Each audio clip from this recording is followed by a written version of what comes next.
What does 2020 mean for me? I know I certainly have been wondering that. Is social media going to continue to dominate us?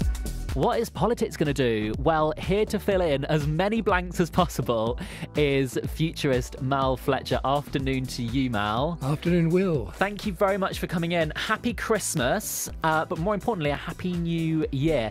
I was trying to figure this out with producer Dan. How on earth do you become a futurist? Do you have to apply to it? Well, you have to buy a crystal ball. That's right. The first thing. Okay, that's essential.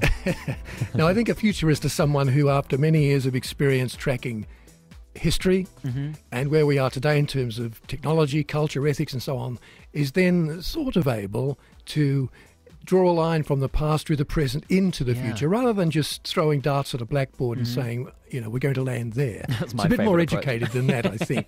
But you can't. I mean, the future by definition is unpredictable, so things will always surprise us. But we try to help people get as future prepared as they can be. Okay, got it. So it's more about sort of trends and kind of... Well, it's deeper than trends. I prefer the word shifts because trends tend to be surface level things. Novelty almost happens at the surface. But underneath that are some profound shifts in the way people think, their attitudes to things like technology, our ethics as a society changes over time. And all of that helps to give shape to the trends. That's really, really interesting. And I want to know what some of the main focuses on the new year are going to be for you. What do you think is going to come to our attention the most in the new year? What changes and shifts are we going to recognise the most in 2020?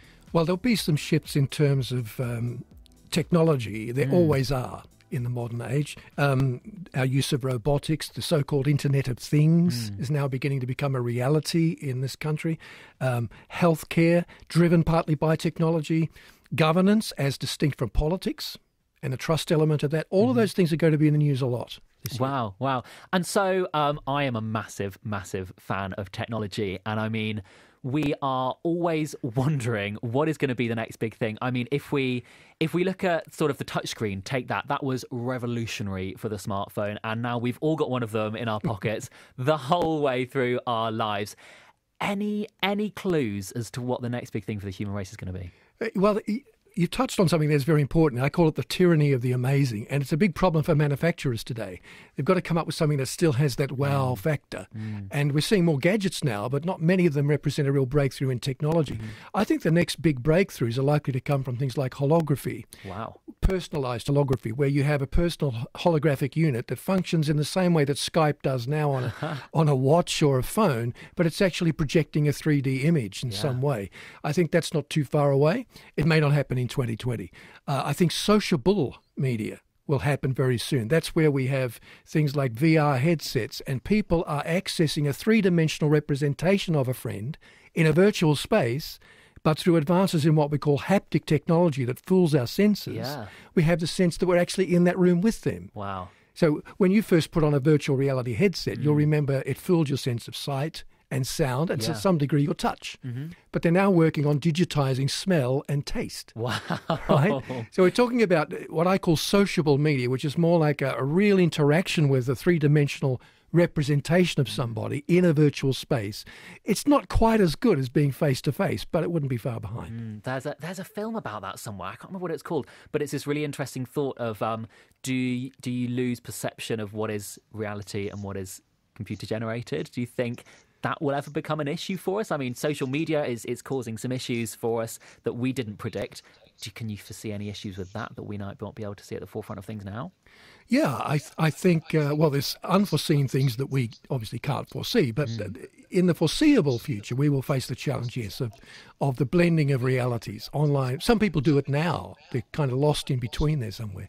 But it is going to become a bigger and bigger issue. Issues like privacy protection will come into that.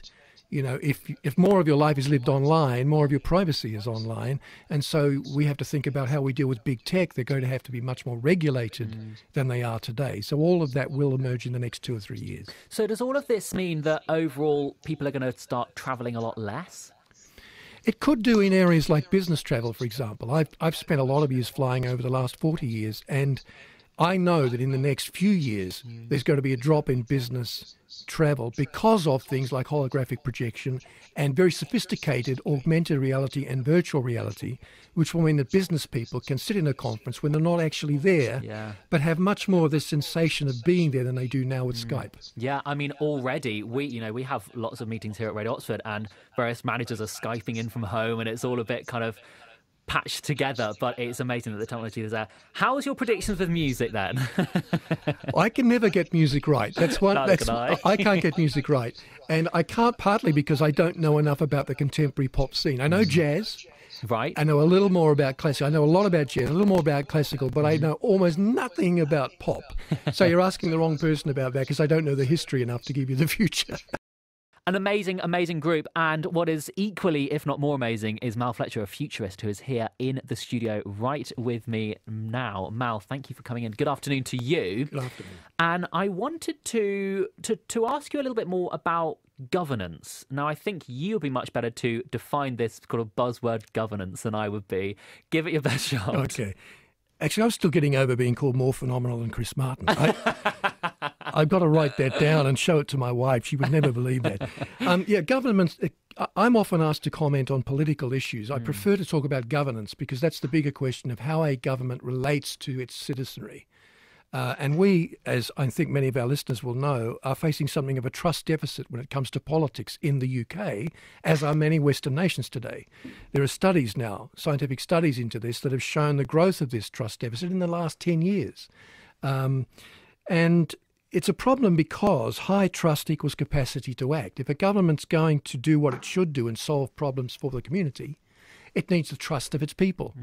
And so when we have a deficit of trust, government finds it harder to do its work. And I think in this next period, we're going to have to see parliamentarians on both sides of politics working hard to regain that precious currency of public trust with a commitment to the common good, to doing the best even for people who don't vote for their party.